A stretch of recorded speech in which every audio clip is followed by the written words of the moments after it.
మంచిది ప్రియులారా, కూడి వచ్చినటువంటి సంఘములకు సహోదరులకి సహోదరిమణులకి నా హృదయపూర్వక వందనాలు తెలియజేస్తున్నాను. ఈరోజు ఆదివారపు ఆరాధన కార్యక్రమం కనుక దేవుణ్ణి ఆరాధించడానికి మహిమపరచడానికి కూడి వచ్చినటువంటి సంఘములకు మరొకసారి నా హృదయపూర్వక వందనాలు తెలియజేస్తున్నాను. వాక్య భాగంలో ప్రవేశిద్దామండి. ఇప్పటివరకు కూడా దేవుడు మనందరికీ మంచి ఆరోగ్యాన్ని ఆయుష్నిచ్చి తన కృపలో మనల్ని బలపరుస్తూ స్థిరపరుస్తూ ఇప్పటికి కూడా మనం సజీవంగా నిలిపినటువంటి కన్నతండ్రి అయిన దేవునికి మన రక్షకుడైన యేసుక్రీస్తు ద్వారా మనందరం కూడా కృతజ్ఞతాస్తుతులు మనందరం చెల్లింపబద్దులై ఉన్నాం కనుక ప్రతి ఒక్కరు కూడా మీరందరూ మానక కృతజ్ఞతాస్తుతులు చెల్లిస్తున్నారని నేను విశ్వసిస్తున్నాను. నేనైతే చెల్లిస్తున్నాను, మరి మీరు చెల్లిస్తున్నారా లేదనేది మీరు ఒకసారి జ్ఞాపకం చేసుకోండి. కాబట్టి ఎప్పుడు కూడా మనం దేవుడు చేస్తున్నటువంటి మేలులకి మనం ఏం చేస్తూ ఉండాలి? కృతజ్ఞతాస్తుతులు అనేవి చెల్లించాలి. దేవుడు చేసినటువంటి మేలుని మనం లెక్క పెట్టవచ్చా మన జీవితాల్లో? కానీ మనం అర్పించేటువంటి కృతజ్ఞతాస్తుతులు అనేవి లెక్క పెట్టవచ్చు తెలుసా? చేతుల మీద ఏళ్ళ మీద లెక్క పెట్టవచ్చు అంటారు కదా పెద్దోళ్ళు. అవునా కదా? ఒకసారి జ్ఞాపకం చేసుకోండి. దేవుడు చేసిన మన జీవితాల్లో దేవుడు చేసినటువంటి మేలులు ఎక్కువ, లేకపోతే దేవుడికి మనం కృతజ్ఞతాస్తుతులు చెల్లించినవి ఎక్కువ? దేవుడు మనకి చేసిన మేలే ఎక్కువ. మనం దేవుడికి కృతజ్ఞతలు చెల్లించడం కన్నా కానీ, మనం కృతజ్ఞతాస్తుతులు చెల్లించకపోయినా కానీ దేవుడు ఏం చేస్తూ ఉన్నాడంటే మనకి ఆయుష్ని, ఆరోగ్యాన్ని, మంచి పిల్లలని, భార్యని ఇలా సుఖ సంతోషాలతో ఉన్నామంటే ఆయన కృపే.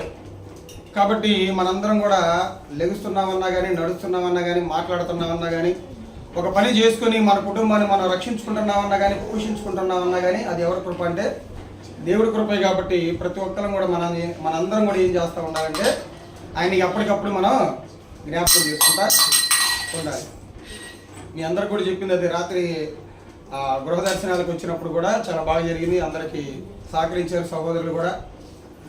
కాబట్టి ఇలా ఎప్పుడు వచ్చినా కానీ ప్రతి నెలలో మొదటి రోజు గృహ దర్శనార్థం వస్తున్నాం కాబట్టి ప్రతి ఒక్కరు సహకరిస్తున్నారు. కాబట్టి ప్రభు పక్షాన్ని మీ అందరికి కూడా నా హృదయపూర్వక వందనాలు తెలియజేస్తున్నాను.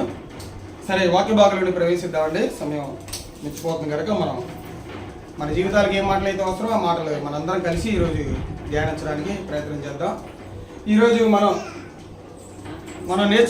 నేర్చుకోబోతున్నటువంటి అంశం ఏంటంటే ఆత్మ సంబంధులు అర్పించవలసిన బలులేవి, లేకపోతే క్రైస్తవులు. ఆత్మ సంబంధులకి ఇంకో పేరు ఏంటంటే క్రైస్తవులు అర్పించవలసినటువంటి బలులు ఏవి? ఈ బలులు అనేటువంటి మాట కొత్త నిబంధన కన్నా కానీ ఎక్కువగా ఎక్కడ మనకు కనబడిద్ది అంటే బైబిల్ గ్రంథంలో. ఏ గ్రంథంలో కనబడుతుంది ఎక్కువగా? పాత నిబంధన గ్రంథంలో కనబడుతుంది. మనకి పాత నిబంధనలు ఎక్కువగా కనపడతా ఉంటుంది. తెలుసు ఎవరు అర్పించాలి ఈ బలులు అనేవి? ఎవరు అర్పించాలి బలులు? వచ్చినటువంటి బలుల్ని ఎవరు అర్పిస్తారు దేవునికి? ఆనాటి కాలంలో ఇజ్రాయెల్ ప్రజలు చేసినటువంటి తప్పులకి వాళ్ళు తెచ్చేటువంటి బలుల్ని తీసుకొచ్చినప్పుడు, ఆ ప్రత్యక్ష గుడారానికి తీసుకొచ్చినటువంటి బలుల్ని ఎవరు అర్పించేవాళ్ళు? ఏ తెగకు సంబంధించిన వాళ్ళు అర్పించేవాళ్ళు అంటే లేవీలు. ఎవరి లేవీలు అయ్యా అంటే యాకోబు గారికి పుట్టినటువంటి 12 మంది సంతానంలో ఒకరైనటువంటి లేవీలు. దేవుడు ప్రత్యేకంగా వాళ్ళు ఏం చేసుకున్నాడు? ఎన్నుకున్నాడు. దేని నిమిత్తం ఎన్నుకున్నాడంటే ఇలా ప్రజలు తీసుకొచ్చినటువంటి బలుల్ని అర్పించడం కొరకు వాళ్ళని దేవుడు ఏం చేసుకున్నాడు? ఎన్నుకున్నాడు. ఇలా ఆ 12 మందిలో కానివ్వండి, ఎక్కువగా దేవుడికి దగ్గరగా ఉండేది ఏ గోత్రం అయ్యా అంటే లేవి గోత్రం. చాలామంది వీళ్ళని చూసి కొంచెం మాకు కూడా ఈ ధన్యత వస్తే బాగుండేమో అనుకుని చాలామంది గోత్రికులు అనుకునే ఉండొచ్చు. అవునా కదా? ఎందుకంటే వాళ్ళే కదా ఎక్కువ ఆ ప్రత్యక్ష గుడారాలు ఎక్కువ సేవ చేసుకుంటూ వచ్చేది. ప్రజలను ఎత్తి తెస్తున్నటువంటి బలులు ఏం చేసుకుంటూ వచ్చేవాళ్ళు? వీళ్ళు అర్పించుకుంటూ వచ్చేవాళ్ళు. కాబట్టి ఆ యొక్క విధానం కొనసాగుతూ వచ్చింది. కాలక్రమేణా మనం ఇప్పుడు ఏ నిబంధన కింద వచ్చామయ్యా అంటే క్రొత్త నిబంధన కిందకు వచ్చాం. మరి క్రొత్త నిబంధనలు కూడా క్రైస్తవులుగా ఉన్నట్టు పిలువబడుతున్నటువంటి మనం కూడా కొన్ని బలులు అర్పించాలయ్యా అంటే అర్పించాలి. మనం కూడా క్రైస్తవులుగా ఉన్నటువంటి మనం కూడా కొన్ని బలులు అర్పించాలి.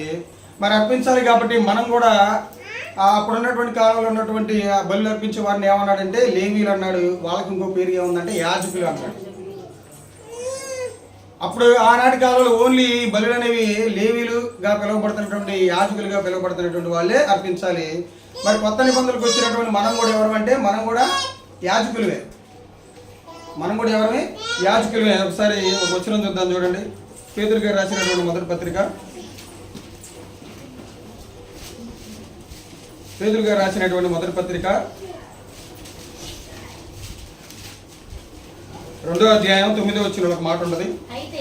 అయితే మీరు చీకటిలో నుండి ఆశ్చర్యకరమైన తన వెలుగులోనికి మిమ్మును పిలిచిన వాని గుణాతిశయములను ప్రచురము చేయ నిమిత్తము ఏర్పరచబడిన వంశమును రాజులైన యాజక సమూహమును పరిశుద్ధ జనమును దేవుని సొత్తైన ప్రజలనై ఉన్నారు. ఇక్కడ 3 పాయింట్లు తెలియజేస్తున్నాడు పేతురు గారు. ఎవరు అంట? మనం ఏర్పరచబడిన వారు అంట, రాజులైన యాజక సమూహం అంట, దేవుని పరిశుద్ధ జనము అంట, మనందరం కూడా.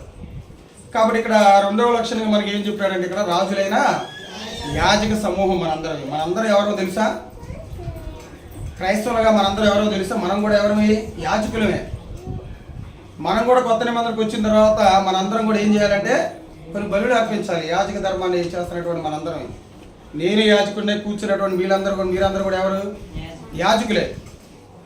ఈ యాజకులుగా ఉన్నటువంటి మనందరం కూడా ఏం చేయాలంటే కొన్ని బలులు అర్పించాలంట. అవి ఏ బలులు అనేవి చెప్తున్నాడు చూడండి. 5వ వచనంలో అదే అధ్యాయంలో 5వ వచనంలో ఒక మాట ఉంటుంది, చదవండి. యేసుక్రీస్తు ద్వారా దేవునికి అనుకూలములకు ఆత్మ సంబంధమైన బలులు అర్పించుటకు పరిశుద్ధ యాజకులుగా ఉండునట్లు మీరును సజీవమైన రాళ్ళవలె నుండి ఆత్మ సంబంధమైన మందిరంగా కట్టబడుచున్నారు. ఇప్పుడు క్రైస్తవులుగా పిలువబడుతున్నటువంటి మనం ఎలాంటి బలులు అర్పించాలంట? ఆత్మ సంబంధమైనటువంటి బలులు అర్పించాలి. పాత నిబంధనలో ఉన్నటువంటి లేవీలు కానివ్వండి, యాజకులు కానీ వాళ్ళు ఎలాంటి బలులు అర్పించారు? శరీర సంబంధమైనటువంటి బలులు అర్పించారు. ఇప్పుడు మనం కొత్త నిబంధనల కింద ఉన్నాం కాబట్టి మనం ఎలాంటి బలులు అర్పించాలంటున్నారు ఇక్కడ పేతురు గారు? ఆత్మ సంబంధమైనటువంటి బలులు అర్పించాలంట. అసలు ముందుగా అసలుకి పాత నిబంధన గ్రంథంలో ఎన్ని బలులు ఉన్నాయి? మొత్తం మీద ఎన్ని బలులు ఉన్నాయి అంటే మనకి పాత నిబంధన కింద 5 బలులు ఉన్నాయి. ప్రాముఖ్యంగా ఎన్ని బలులు ఉన్నాయి అంటే 5 బలులు ఉన్నాయి. వాటిలో మొదటి బలి ఏంటిదంటే దహన బలి. ఏంటిదంటే మొదటి బలి ఏంటిదంటే దహన బలి. రెండవది ఏంటిదంటే సమాధాన బలి. మొదటి బలి దహన బలి, రెండవది సమాధాన బలి, మూడవది పాప పరిహారార్థ బలి, నాలుగవది అపరాధ పాప పరిహారార్థ బలి, 5వది నైవేద్య బలి. ఎన్ని బలులు ఉన్నాయేమో? మొత్తం 5 బలులు ఉన్నాయి పాత నిబంధన గ్రంథంలో. ఈ 5 బలుల గురించి లేవియా కాండంలో 1వ అధ్యాయం, 2వ అధ్యాయం, 3వ అధ్యాయం, 4వ అధ్యాయం, 5వ అధ్యాయంలో కనబడతాయి ఈ 5 బలుల గురించి. ఆనాటి కాలంలో లేవీలుగా పిలువబడుతున్నటువంటి యాజకులు అర్పించినటువంటి 5 బలులు మనకి ప్రాముఖ్యంగా లేవియా కాండంలో కనబడతాయి. లేవియా కాండం అంటేనే మొత్తం వాళ్ళ గురించి, వాళ్ళ విధుల గురించి, వాళ్ళు చేయవలసినటువంటి పనుల గురించి కూడా మొత్తం ఉంటుంది దాంట్లో. మొత్తం ఎన్ని బలులు అర్పించారు వాళ్ళు? 5 బలులు. గుర్తుపెట్టుకోండి, ఎప్పుడైనా మనకు అవసరం అయితే ఇలాంటి ఎవరైనా అడిగినప్పుడు కానీ చెప్పడానికి. ఏంటి దాంట్లో? మొదటి బలి దహన బలి, సమాధాన బలి, పాప పరిహారార్థ బలి, అపరాధ పాప పరిహారార్థ బలి, 5వది ఏంటిదంటే నైవేద్య బలి. ఇలా ఈ 5 బలులు మనం బైబిల్ గ్రంథంలో లేవియా కాండంలో చూస్తాం. వాటన్నిటి గురించి మనం చెప్పుకోవాల్సినంత అవసరం లేదు. కానీ ముందుగా మన ప్రాముఖ్యత ఏంటిదంటే మన సబ్జెక్ట్ ప్రకారం మనం ఆత్మ సంబంధం కనుక మనం అర్పించాల్సినటువంటి కొన్ని బలులు కూడా ఉన్నాయి. ఏంటి ఆ బలులు అనేది మనం ఇప్పుడు అందరం కలిసి ధ్యానిద్దాం. ఎందుకంటే క్రైస్తవుడిగా పిలువబడుతున్నటువంటి మనందరం కూడా ప్రాముఖ్యంగా కొన్ని బలులు అనేవి మనం అర్పించాలి. వాటిల్లో ప్రాముఖ్యంగా 5 బలుల గురించి మనందరం ధ్యానిద్దాం. చూద్దాం చూడండి. మొదటి బలి ఎలాంటి బలి అర్పించాలి? మొదటి బలి ఏంటిదంటే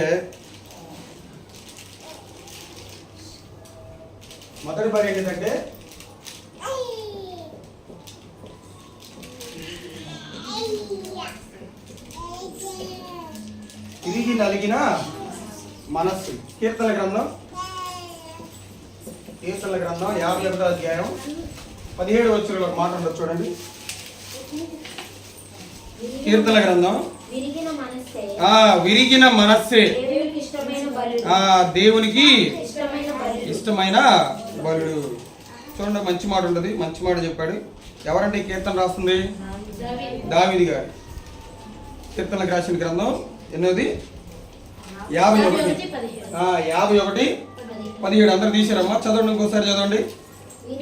విరిగిన మనస్సే దేవునికి ఇష్టమైన బలులు, దేవా విరిగి నలిగిన హృదయమును నీవు అలక్ష్యము చేయవు. దేవునికి మనం ఎలాంటి బలులు అర్పించాలంట? క్రైస్తవులుగా ఉన్నటువంటి మనందరం కూడా విరిగి నలిగినటువంటి మనస్సే దేవునికి ఇష్టమైనటువంటి బలి అంట. ఎవరయ్యా ఈ కీర్తన రాస్తున్నారు అనేది ముందు మన కీర్తనకి ముందు మన బ్యాక్గ్రౌండ్ తెలుసుకోవాలి. ఎవరు రాస్తున్నారు, ఎందుకు రాస్తున్నారు అనేది. ఎవరు రాస్తున్నారు ఈ కీర్తన? 51 కీర్తన అనగానే మనకి ఎవరి పేరు గుర్తుకు రావాలయ్యా అంటే ప్రాముఖ్యంగా దావీదు గారి గుర్తుకు రావాలి. దావీదు గారు బత్షెబ గారితో పాపం చేసినప్పుడు తెలిసి బ్యాక్గ్రౌండ్ మనందరికీ. దావీదు గారు బత్షెబ గారితో పాపం చేసినప్పుడు నాతాను ప్రవక్త వచ్చి హెచ్చరిస్తాడు, నువ్వు ఈ పాపం చేసావయ్యా అని చెప్పినప్పుడు నిజంగా ఆయన విరిగి నలిగిన మనసు ఆయనకి లేకపోతే ఏం చేసేవాడు? రాజు హోదాలో ఉండి ఆ నాతాను ప్రవక్తను ఏం చేసేవాడు? చంపేసేవాడు కన్ఫామ్గా. అలా చంపేసిన రాజు ఉన్నాడా? ప్రవక్తల్ని మన సహోదరులు చెప్పారు మా గృహంలో. ఎవరైనా ఆసారాజు ఏం చేశాడంటే అక్కడ ఆయన చంపేయడం కానివ్వండి, బంధించడం కానివ్వండి, తన ప్రవక్తలు కానివ్వండి కొట్టడం కానివ్వండి ఇలాంటివి చేశాడు. కాబట్టి దేవుడి ఎడల పాపం చేసినటువంటి ఈయన పాపాన్ని ఒప్పుకొని విరిగి నలిగినటువంటి మనసు కలిగి దేవుడి దగ్గరికి వచ్చాడు. ఆయన దేవుడి దగ్గరకు వచ్చినప్పుడు ఆ దేవుడు ఆయన ఆ విరిగి నలిగినటువంటి మనసుని ఏమన్నాడు? ఇక్కడ విరిగి నలిగినటువంటి మనసే దేవుడికి ఎలాంటి బలంట? ఇష్టమైన బలంట. కాబట్టి విరిగి నలిగినటువంటి మనసు మనం కలిగి ఉన్నామా? మనం కూడా తప్పులు చేయమా? మనం కూడా తప్పులు చేసినప్పుడు ఏం చేసుకుంటా ఉండాలి? వాళ్ళని కప్పుకుంటా ఉండాలి. వాటిని విడిచిపెట్టి వాటిని కొనసాగించుకోకుండా మనం దేవుని ఎడల భయభక్తులు కలిగి జీవించాలా? వాటిని విడిచిపెట్టాలి. కొంతమంది పాపం చేస్తారు కానీ దాన్ని ఒప్పుకోరు. పాపం చేస్తూ ఉంటారు కానీ దాన్ని సమర్థించుకుంటూ ఉంటారు. నేనైనా చేస్తాను, ఇంకెవరు చేయట్లేదా? అది వాడు చేస్తున్నాడు, ఇది వీడు చేస్తున్నాడు, అది వాడు చేస్తున్నాడు, వాడు చేతి వీడి చేతి నీకెందుకు? నువ్వు ఎలా ఉన్నావు? నీ పాపాన్ని పరిహరించాడు కదా యేసుక్రీస్తు వారు. మరి ఆ పాపాన్ని పరిహరించినటువంటి యేసుక్రీస్తు వారు నీ కొరకు రక్తాన్ని పెట్టాడు కదా. అయినా రక్షణలోకి వచ్చిన తర్వాత మళ్ళీ పాపం చేశావు కదా, మళ్ళీ నువ్వేం చేయాలి? ఆ పాపాన్ని కొనసాగించాలా? అలా ఉండకూడదు. దావీదు గారి మనస్తత్వం కలిగి ఉండాలి. మనం పాపాలు చేసినప్పుడు ఏం చేస్తూ ఉండాలంటే ఆ పాపం నుంచి మళ్ళీ మనం విరిగి నలిగినటువంటి ఒక మనసు అనేది మనం కలిగి ఉండి జీవించాలి. ఆ విరిగి నలిగినటువంటి మనసు కలిగినటువంటి వ్యక్తి ఎప్పుడు కూడా తన జీవితంలో ఎప్పుడు కూడా పాపం చేయడు. దావీదు గారు చేశారు, మళ్ళీ తన జీవితంలో ఎప్పుడైనా పాపం? దేవుడే స్టేట్మెంట్ ఇచ్చాడు, ఆ ఒక్క పాపంలో తప్పితే ఎప్పుడు కూడా పాపం చేయలేదు. పాపం చేయకుండా ఆయన జీవించాడు. కాబట్టి మనందరం కూడా ఎలాంటి బలి అర్పించాలయ్యా దేవుడికి అంటే ప్రతి క్రైస్తవుడు కూడా విరిగి నలిగినటువంటి యొక్క బలి అనేది మనం అర్పించాలి. అదే 34వ కీర్తన కూడా చూడండి, ఒక మంచి మాట ఉంటుంది. కీర్తనకు రాసిన 34వ కీర్తన 18వ వచనం. విరిగిన హృదయము గలవారికి యెహోవా ఆసనుడంట. విరిగి నలిగిన హృదయం కలిగినటువంటి వ్యక్తులకి దగ్గర ఎవరు ఉంటారయ్యా? ఆసనుడు అంటే దగ్గరగా ఉంటాడంట. ఎవరైతే తాను చేసినటువంటి తప్పును తెలుసుకొని తన జీవితంలో ఇంకా ఎప్పుడు కూడా తప్పులు చేయకుండా జీవిస్తారంటారా అలాంటి వారి దగ్గర ఎవరు ఉంటారంట? ఎవరి దగ్గరగా ఉంటారంట? అలాంటి వ్యక్తులకి యెహోవా దగ్గర, దేవుడి దగ్గరగా ఉంటాడట. నలిగిన మనస్సు గలవారిని ఆయన రక్షించును. విరిగి నలిగిన మనసు కలిగిన వాళ్ళు ఎలా ఉంటారు తెలుసా? ఒక పేపర్ ఉందనుకోండి, ఒక పేపర్, ఈ ఉట్టి పేపర్ మనం ఇలా ఇసిరేయగలమా? పోయితే అవును అసలుకి పోలేదు. అదే ఆ పేపర్ని గట్టిగా నలపండి, పేపర్ని గట్టిగా నలిపి ముద్దలాగా చేసి ఇసిరేయండి, పోయిద్దా? అలా ఉండాలి మనం. అలాంటి విరిగి నలిగినటువంటి మనసు ఎలా ఉంటుందంటే దేవుడి ఎడల ఆసక్తిగా ఉంటుంది, దేవుడికి ఎక్కువగా దగ్గరగా ఉండాలనిపిస్తుంది, దేవుడు చేసినటువంటి మేలులకి దేవునికి కృతజ్ఞతాస్తుతులు చెల్లించాలని ఉంటుంది. అలాంటి బలి దేవుడు కావాలని కోరుకుంటున్నాడు. అలాంటి విరిగి నలిగినటువంటి మనసు దేవుడు మన దగ్గర నుంచి కోరుకుంటున్నాడు. అలాంటి లక్షణాలు కలిగి మనం జీవించాలంటున్నాడు. అలాగే యెషయా గ్రంథంలో కూడా ఒక మాట ఉంటుంది చూడండి, 57వ అధ్యాయంలో ఆయన ఎలాంటి వారి దగ్గర నివసిస్తానంటున్నాడు, ఎలాంటి బలుడు కావాలనుకుంటున్నాడు చూడండి ఒకసారి. యెషయా గ్రంథం 57వ అధ్యాయం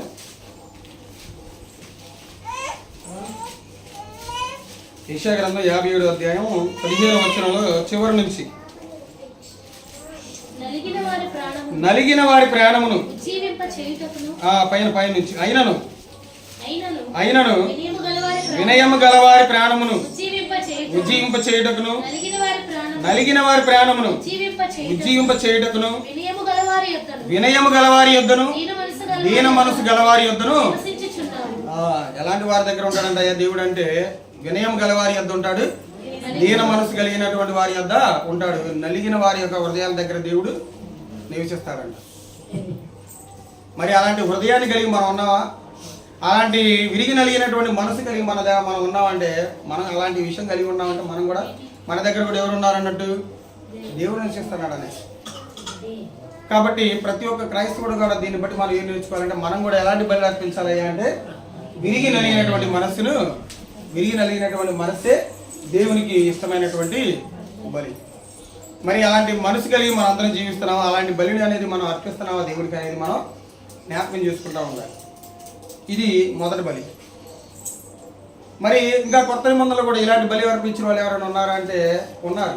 ఎవరయ్యా అంటే, పరిసయ్యుడు సుంకరిలో మనం చూస్తాం. పరిసయ్యుడు ప్రార్థన వింటాడు దేవుడు, సుంకరి ప్రార్థన వింటాడు. ఎవరి ప్రార్థన ఆయనకి విరిగి నలిగిన హృదయంలా కనబడిద్ది? సుంకరి ప్రార్థన కనబడిద్ది ఆయనకి. అయ్యా ఏమంటాడు? మోకాలు కండేసి ఆయనకెళ్ళి చూడలేక తల ముచ్చుకుని, అయ్యా నేను పాపినయ్యా, నేను నీ ఎడల తల ఎత్తుకొని నీతో మాట్లాడగలిగినటువంటి శక్తి నాకు లేదని ఆయనలో ఒక విరిగి నలిగినటువంటి హృదయాన్ని దేవుడు కనిపెడతాడు.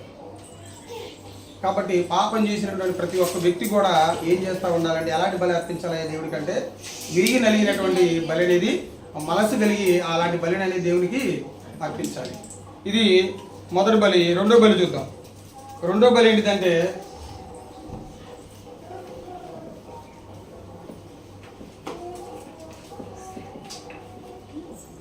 స్తుతి యాగము అనే బలి. హెబ్రీయులకు రాసిన పత్రిక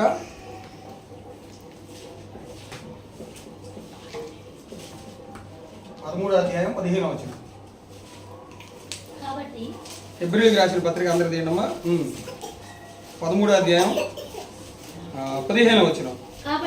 కాబట్టి ఆయన ద్వారా మనము దేవునికి ఎల్లప్పుడు స్తుతి యాగము చేయుదుము. మీకు మనందరం గమనించాల్సింది ఏంటంటే, ఇక్కడ బలి అన్నా కానీ యాగం అన్నా కానీ రెండు ఒకటే, రెండు పర్యాయపదాలు ఒకటే. నేను బలి అనేటువంటి పదానికి డిక్షనరీలో వెతికినప్పుడు బలి అనేటువంటి పదానికి యాగం అనేది కూడా అనొచ్చంట. బలిని ఏమనొచ్చు అంటే యాగం అని కూడా అనొచ్చండి. యాగం అయిపోయారు అంటారు. మన హైందవ సహోదరులు కొంతమంది యాగాలు చేస్తూ ఉంటారు. యాగాలు చేసినప్పుడు ముందు హోమగుండ వేస్తారు, కాలిపోతూ ఉంటుంది, బలి అర్పిస్తూ ఉంటారు అక్కడ. అలాగే ఈ యొక్క యాగం అన్నా కానీ ఈ బలి అన్నా కానీ ఏంటిది? రెండు ఒకటే. కాబట్టి ఎలాంటి బలి ఒక క్రైస్తవుడు అర్పించాలయ్యా అంటే, రెండవదిగా ఏ బలి అర్పించాలి? స్తుతి యాగం అనేటువంటి బలి అర్పించాలి. ఎప్పుడు అర్పించాలి? ఎల్లప్పుడూ అర్పించాలి. ఆయనకి మేలు జరిగినప్పుడు అర్పించాలి, మన జీవితాల్లో కీడు జరిగినప్పుడు కూడా దేవునికి అర్పించాలి. లాభం వచ్చినప్పుడు దేవునికి స్తుతి యాగం అర్పించాలి, కృతజ్ఞతాస్తుతులు అర్పించాలి.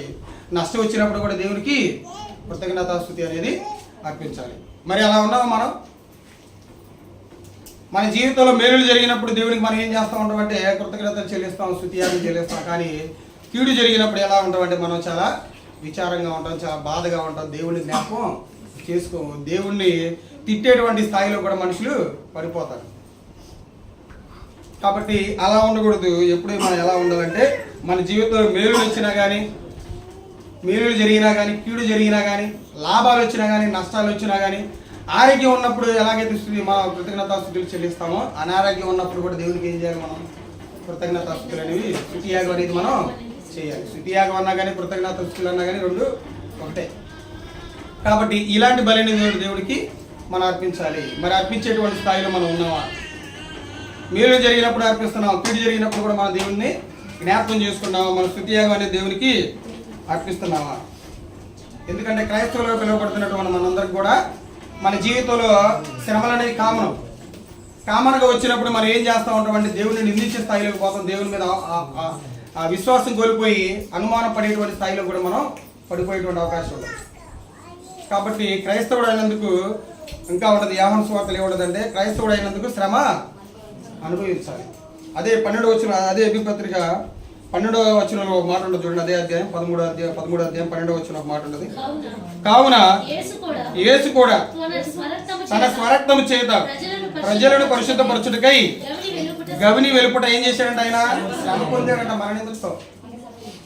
మన నిమిత్తం ఏం చేయాలంటే మనకు రక్షణ దేవసి రావడానికి ఆయన కూడా శ్రమ పడ్డాడు.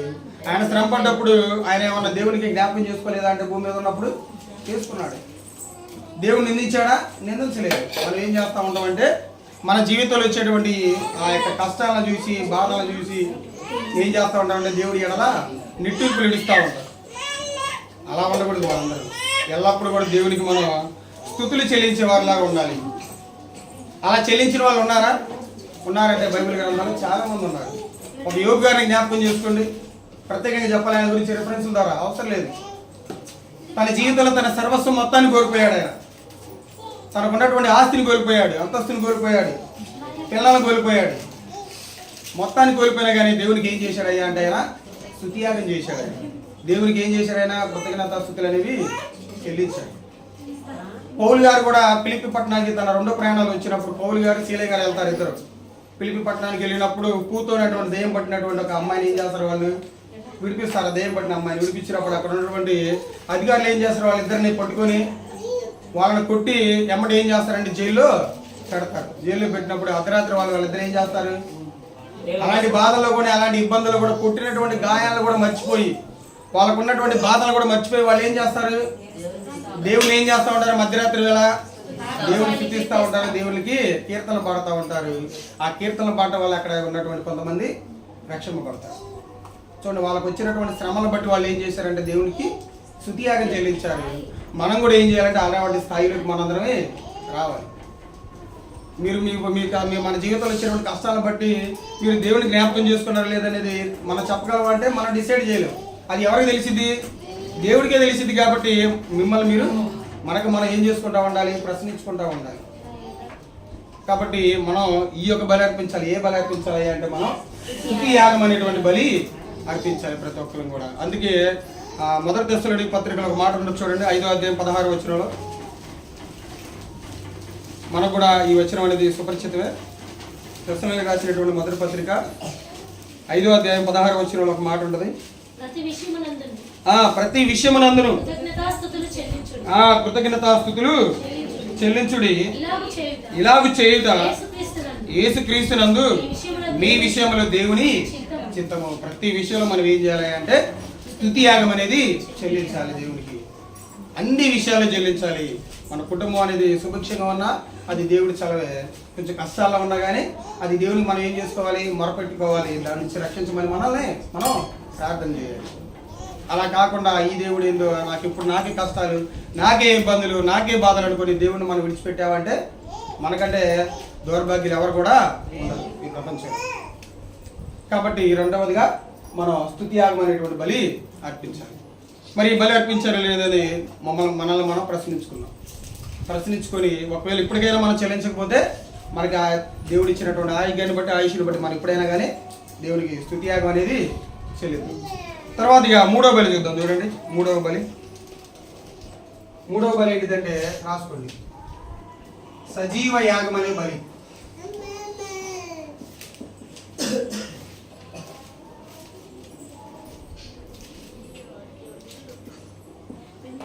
రోమాపత్రిక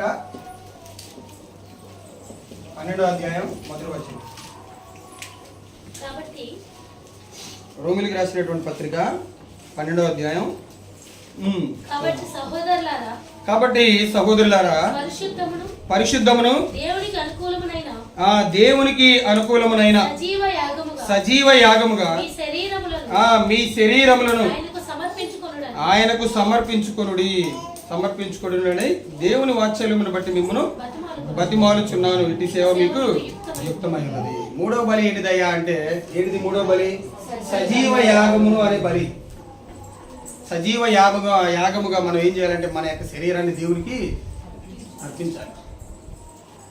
సజీవ యాగంగా మనం ఏం చేస్తూ ఉండాలంటే మన శరీరాన్ని అర్పించాలి. ఇది కూడా ఒక బలే. మరి మన శరీరాన్ని దేవునికి బలిగా అర్పించామా? మన జీవితంలో వస్తున్నటువంటి కోరికలను మనం బలిగా అర్పించామా దేవునికి? ఇంకా ఆ యొక్క చెడు కోరికలను బట్టి మనం ఇంకా ఈ యొక్క లోపల కొనసాగుతానే ఉన్నామా? ఎందుకంటే ఈ లోపల కనబడుతున్న అన్ని కూడా మనల్ని దేవుడి నుంచి దూరం చేసేటువంటి ఆశలే. కాబట్టి ఆ ఆశలు నువ్వు గెలిచేటువంటి స్థితిలో ఉన్నావు నువ్వు, లేకపోతే దాన్ని కంటిన్యూ చేసుకుంటూ నీకు జీవితాన్ని కొనసాగించేటువంటి స్థితిలో ఉన్నావు. ఇంకా నీ జీవితంలో వచ్చేటువంటి ఆ యొక్క చెడు కోరికలు కానివ్వండి, చెడు తలంపులు కానివ్వండి, చెడు ఉద్దేశాలు కానివ్వండి, నువ్వు మానుకోకుండా ఇంకా కొనసాగించుకుంటూ వచ్చావనుకో, నువ్వు దేవునికి నీ శరీరాన్ని సజీవ యాగంగా ఇవ్వలేదు. ఏంటి మన శరీరంలో ఉన్నటువంటి మన కళ్ళ ద్వారా మనం ఏం చేయగలుగుతున్నాం? మంచిగా చూడగలుగుతున్నావా? మన చెవుల ద్వారా ఏం వింటున్నావు? మంచిగా వినగలుగుతున్నావా? లేకపోతే దురద చెవులు కలిగి ఉన్నాం మనం? అనవసరమైనటువంటి మాటలను ఈ చెవుల ద్వారా మనం వింటున్నావా? మన నోటిని ఎలా మన నోటిని ఎలా వాడుకుంటున్నాం?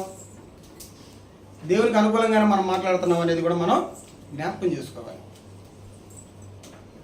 కాబట్టి అదే మన అవయవాలను ఎలా ఉపయోగించుకోమన్నాడో చూడండి. ఒకసారి ఒక మాట ఉంటుంది, కొరింథీయులకు రాసినటువంటి మొదటి పత్రికలో ఒక మాట ఉంటుంది చూడండి.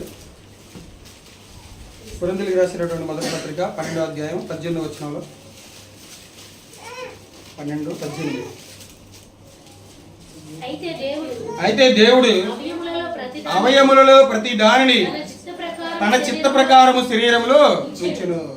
తన చిత్త ప్రకారం తన చిత్తాన్ని నెరవేర్చేటువంటి విధంగా దేవుడు ఏం చేశాడంటే మన శరీరానికి అమర్చాడంట. మరి ఆయన చిత్తాన్ని మనం నెరవేరుస్తున్నామా? ఈ చేతుల ద్వారా, ఈ కళ్ళ ద్వారా, ఈ చెవుల ద్వారా, ఈ నోటి ద్వారా, ఈ కాళ్ళ ద్వారా దేవుడు మన శరీరంలో అమర్చాడు. కాబట్టి ఆయన చిత్తాన్ని నెరవేర్చాలని దేవుడు పెట్టాడు. కాబట్టి మరి ఆయన చిత్తాన్ని నెరవేర్చేటువంటి ఆ శరీరంలో ఉన్నటువంటి భాగాలు మనం ఉపయోగిస్తున్నాం అనేది మిమ్మల్ని మీరు ప్రశ్నించుకోండి. ఎప్పుడైనా కానీ నేను సజీవ యాగంగా నా శరీరంలో ఈ అవయవాన్ని దేవుడికి ఇచ్చాను, ఈ అవయవాన్ని నేను దేవునికి సమర్పించుకున్నాను, ఈ అవయవాన్ని నేను దేవునికి బలిగా ఇచ్చాను అనేటువంటి వారు ఎవరైనా ఉన్నావా? దేవుడు అదే కావాలని కోరుకున్నాడు. ఎలాంటి శరీరానికి దేవుడు కోరుకున్నాడంటే సజీవ యాగంగా దేవునికి మన శరీరాన్ని అర్పించాలి మనం. కానీ మనం దేనికి ఉపయోగిస్తున్నామో తెలుసా? మన శరీరంలో ఉన్నటువంటి అవయవాల్ని ఎలా ఉపయోగిస్తున్నాం మనం చూడండి ఒకసారి. ఏమున్నాయంట మన అవయవాల్లో? కొలస్సీలకు రాసినటువంటి పత్రిక 3వ అధ్యాయం, కొలస్సీలకు రాసినటువంటి పత్రిక 3వ అధ్యాయం 5వ వచనంలో ఒక మాట ఉన్నది. 3వ అధ్యాయం 5వ వచనం. కావున భూమి మీద ఉన్న మీ అవయవములను అనగా జారత్వమును, అపవిత్రతను, కామాతురతను, దురాశను, విగ్రహారాధనైన ధనాపేక్షను చంపివేయుడి. ఇవన్నీ అవయవాలు మనకి. చదివారు జాగ్రత్తగా వచ్చినాడు మీరు. ఏమన్నాడు? కావున భూమి మీద ఉన్న మీ అవయవములను అనగా జారత్వం అనేది అవయవమా? లేకపోతే అవయవం ద్వారా జరిగించేటువంటి పని? అవయవాల ద్వారా జరిగించేటువంటి పని. ఇలా జరిగిస్తే మన శరీరాన్ని దేవునికి సజీవ యాగంగా మనం ఇవ్వలేదు. ఇంకేమన్నాడు? అపవిత్రతను ఇంకా మన శరీరంలో అవయవాల ద్వారా మనం కొనసాగిస్తున్నావా? ఇస్తే మనం అలా దేవుని సజీవ యాగంగా మన శరీరాన్ని అర్పించలేదు. ఇంకేమన్నాడు చూడండి, ఎన్ని లక్షణాలు చెప్పాడు. కామాతురత అన్నాడు, దురాశకు ఉపయోగించే వాళ్ళు మన శరీరంలో ఉన్నటువంటి అవయవాలని, విగ్రహారాధన అయినటువంటి ధనాపేక్షను కూడా మనం మన శరీరంలో ఉన్నటువంటి వాటిని ఉపయోగిస్తానే ఉన్నాం. కాబట్టి ఇలాంటి లక్షణాలు కలిగి ఉంటే మనం మన శరీరాన్ని సజీవ యాగమైనటువంటి బలిని దేవుడికి మనం ఇంకా ఇవ్వలేదని. ఎప్పుడు కూడా మన శరీరం ద్వారా మన పనులు చేసుకుంటూ, మన కుటుంబాన్ని రక్షించుకుంటూ, మన కుటుంబాన్ని పోషించుకుంటూ, మన గురించి ఆలోచించుకుంటూ దేవుని పనులు మనం ఏం చేసుకుంటూ వస్తున్నాం అంటే దేవునికి అర్పించకుండా, దేవునికి వాడకుండా మన అవయవాల్ని మనమే పాడు చేసుకుంటా ఉన్నాం. మనమే దేవునికి మన అవయవాల ద్వారా వచ్చేటువంటి నీరసత్వాన్ని బట్టి, అలసత్వాన్ని బట్టి మనం ఏం చేసుకున్నామంటే దూరం అయిపోతున్నాం దేవుడి పనికి. తన చిత్త ప్రకారంగా అవయవాలను దేవుడు పెడితే మన ఇష్ట ప్రకారంగా ఏం చేసుకున్నాం? మనం వాటిని ఉపయోగించుకుంటున్నాం. మరి దేవుడి చిత్త ప్రకారంగా మన అవయవాలు ఎవరైనా ఉపయోగిస్తున్నారా? వాళ్ళు ధన్యులు. వాళ్ళకంటే శ్రేష్ఠులు మనలో ఉన్న వాళ్ళు ఎవరైనా ఉంటే వాళ్ళకన్నా శ్రేష్ఠులు ఎవరు కూడా లేరు. లేకపోతే వీటికి ఉపయోగిస్తున్నాం మనం. కొలస్సీ పత్రికలో 3వ అధ్యాయం 5వ వచనంలో వాటికి ఏమైనా ఉపయోగిస్తున్నాం మనం? జాగ్రత్త పడాలి. జాగ్రత్త పడాలి. ఈరోజు దేవుడు మనతో మాట్లాడుతున్నాడు కాబట్టి ఈ వచనం ద్వారా మనం ఏం చేస్తూ ఉండాలంటే మన శరీరాన్ని దేవుడి చిత్త ప్రకారంగా వాడుకోవాలి. తన శరీరాన్ని సజీవ యాగంగా బలి చేసినటువంటి వారు బైబిల్ గ్రంథాలు ఉన్నారంటే చాలా మంది ఉన్నారు. యోసేపు గారిని చూసుకోండి, ఈజిప్ట్ రాణి వచ్చింది. అంత అందంగా ఉంటారో తెలుసా వాళ్ళు?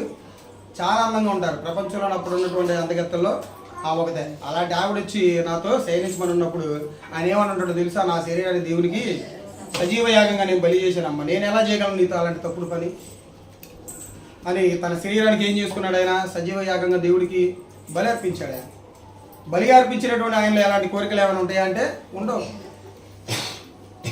కాబట్టి మనం కూడా ఇలాంటి బలి అనేది దేవుడికి మనం అర్పించుకుంటూ రావాలి. ఎలాంటి బలి? సజీవ యాగం అనేటువంటి బలి. శరీరాన్ని దేవునికి తన చిత్త ప్రకారంగా వాడుకునేటువంటి వారిగా మనందరమే ఉండాలి. కానీ దేవునికి నచ్చినటువంటి లక్షణాల ద్వారా మన లక్షణాలని పాటిస్తూ మన శరీరంలో ఉన్నటువంటి అవయవాల ద్వారా ఆ పనులు చేస్తూ దేవునికి దూరమైనటువంటి స్థితిలో మనందరం కూడా రాకూడదని నా మనవి. నన్ను నేను కూడా హెచ్చరించుకున్నాను. కాబట్టి మనందరం కూడా బ్రతుకున్నంతకాలం దేవునికి మన శరీరాలని సజీవ యాగంగా చేసుకుంటూ మన భక్తి జీవితాన్ని మనం ముందుకు తీసుకెళ్దాం. ఇదేంటిదంటే 3వ బలి. ఇప్పుడు ఎన్ని బలులు నేర్చుకున్నాం? మనందరం 3 బలులు నేర్చుకున్నాం. మొదటిది ఏంటిది? విరిగినటువంటి మనస్సు, అదే దేవునికి ఇష్టమైన బలి. 2వ బలి ఏంటిది? స్తుతి యాగం అనేటువంటి బలి. ప్రతి ఒక్క విషయంలో దేవునికి జ్ఞాపకం చేసుకుంటా ఉండాలి. 3వ బలి ఏంటిదంటే సజీవ యాగం అనేటువంటి బలి. ఈ మూడిట్లో మనం ఏమైనా ఇవ్వలేదా, ఏదైనా ఇవ్వలేదా అంటే మనం ఇప్పటికైనా ఇచ్చి దేవునికి మనం జాగ్రత్త పడదాం దేవుడి ఎడల. ఇంకా 4వ బలి చూద్దాం. చూడండి ఒకసారి. 4వ బలి. 4వ బలి ఏంటిదంటే ఉపకార ధర్మం అనే బలి. రాసుకోండి.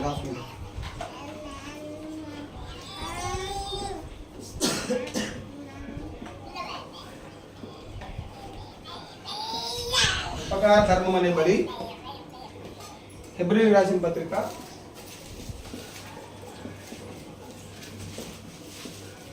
13వ అధ్యాయం 16వ వచనంలో చదవండి ఒకసారి. ఉపకారమును ధర్మమును చేయ మరచిపోకుడి, అట్టి యాగములు దేవునికి ఇష్టమైనవి. ఉపకారం అనేటువంటి బలిని మనం ఇవ్వాలంటే దేవునికి. అలాంటి బలి అనేది ఏంటిదంటే, ఎలాంటి బలి అంటే అతనికి దేవునికి ఇష్టమైన బలి ఏదైనా ఉందంటే ఉపకారం అనేటువంటి బలి అంట. ఉపకారం అంటే ఇతరులకు మేలు చేసేటువంటి స్థితి కలిగి ఉంటాం, అలాంటి స్వభావం కలిగి ఉంటాం, అలాంటి లక్షణం కలిగి ఉంటాం. మనందరం క్రైస్తవులుగా పిలువబడుతున్నాం కాబట్టి మన జీవితంలో మనం ఏం చేసుకుంటూ రావాలంటే ఇతరులకి సాధ్యమైనంత వరకు మనం మేలులు చేస్తూనే రావాలి, కానీ సహాయం చేసుకుంటూనే రావాలి, కానీ వెన్నంటే ఉండి మంచి మాటలు చెప్పుకుంటూ రావాలే, కానీ ఇతరులకి కీడు చేసేటువంటి స్థాయిలో కూడా మనం వెళ్ళకూడదు.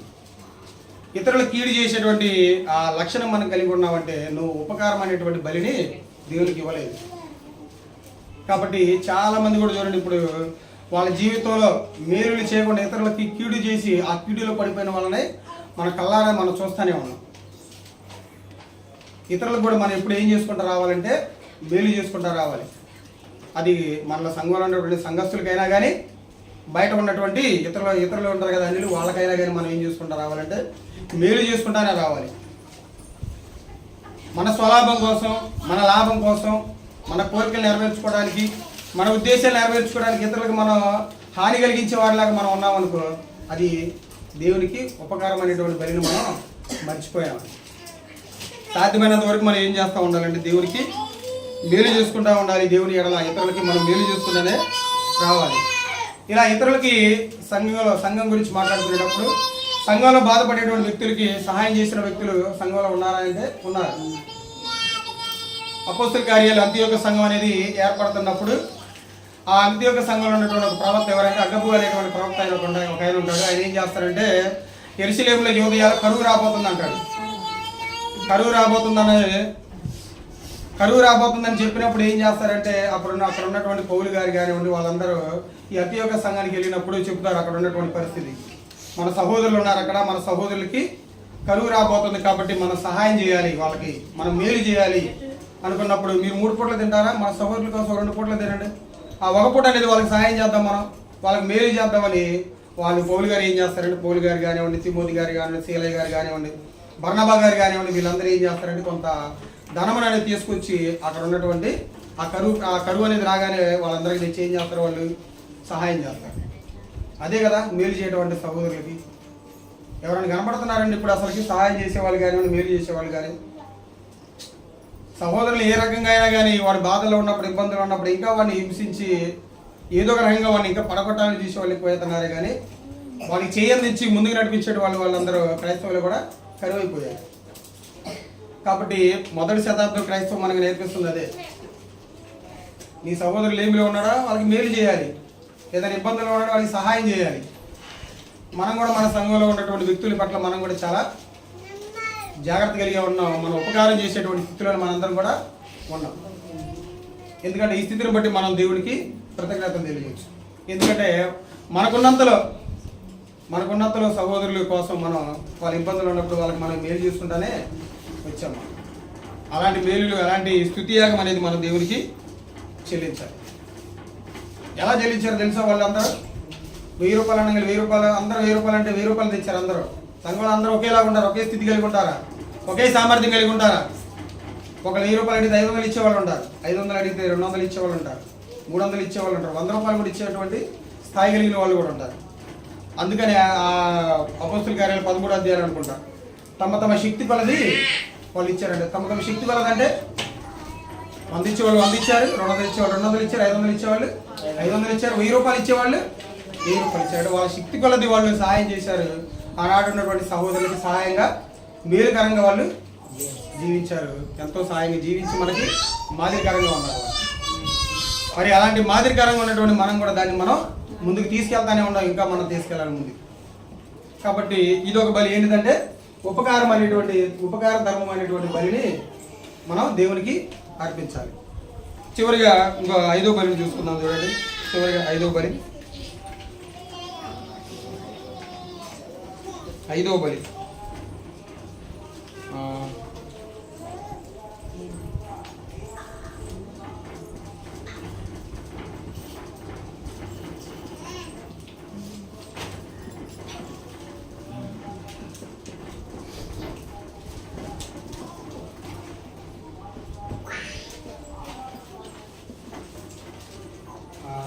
ఇది కూడా చూడండి ఒకసారి.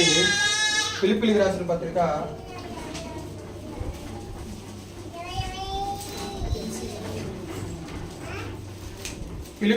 పత్రిక 4వ అధ్యాయం 18వ వచనంలో ఒక మాట ఉండదు, చూడండి ఒకసారి. నాకు సమస్తమును సమృద్ధిగా కలిగి ఉన్నది.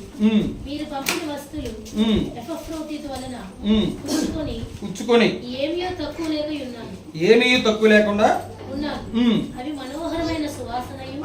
మనోహరమైన సువాసనయు దేవునికి ప్రీతికరమును ఇష్టమునైన యాగమునై ఉన్నవి. అంటే దేవునికి మనోహరమైనవి, ప్రీతికరమైనటువంటి బలిని అర్పించాలి.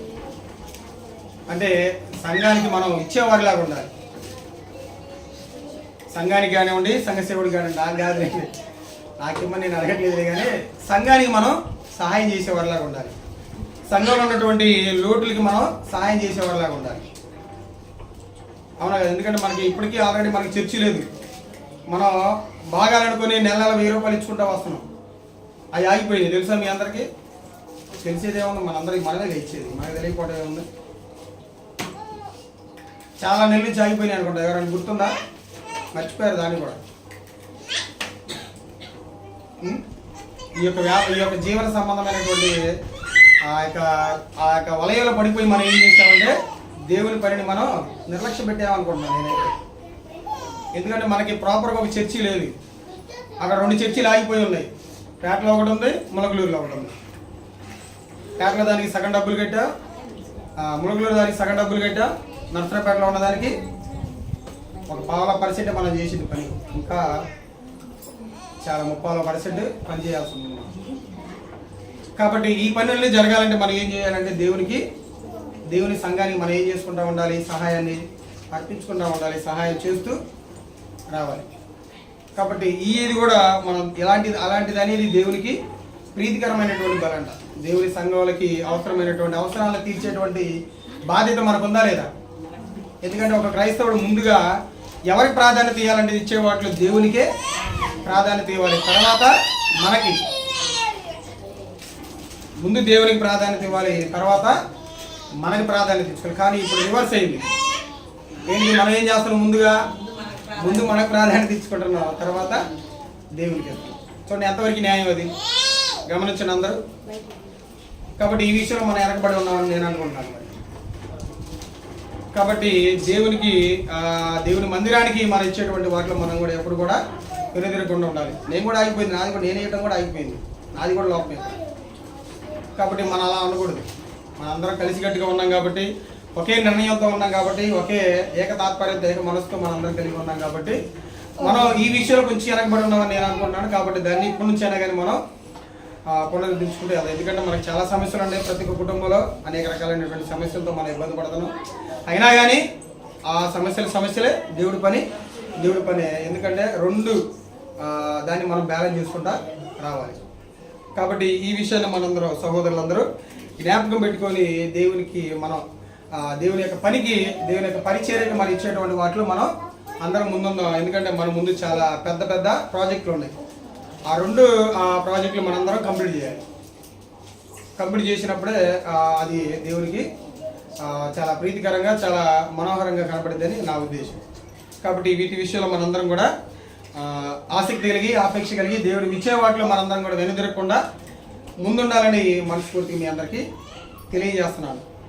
అర్థమైందా?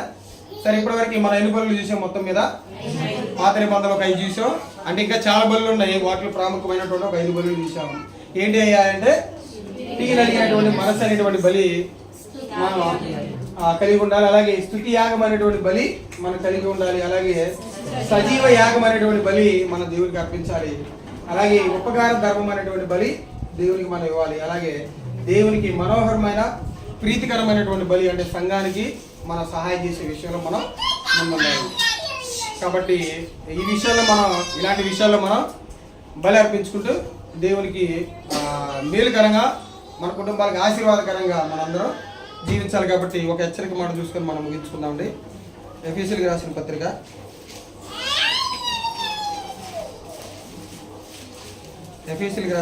5వ అధ్యాయం.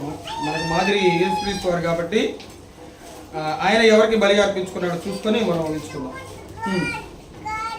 5వ అధ్యాయం 2వ వచనం.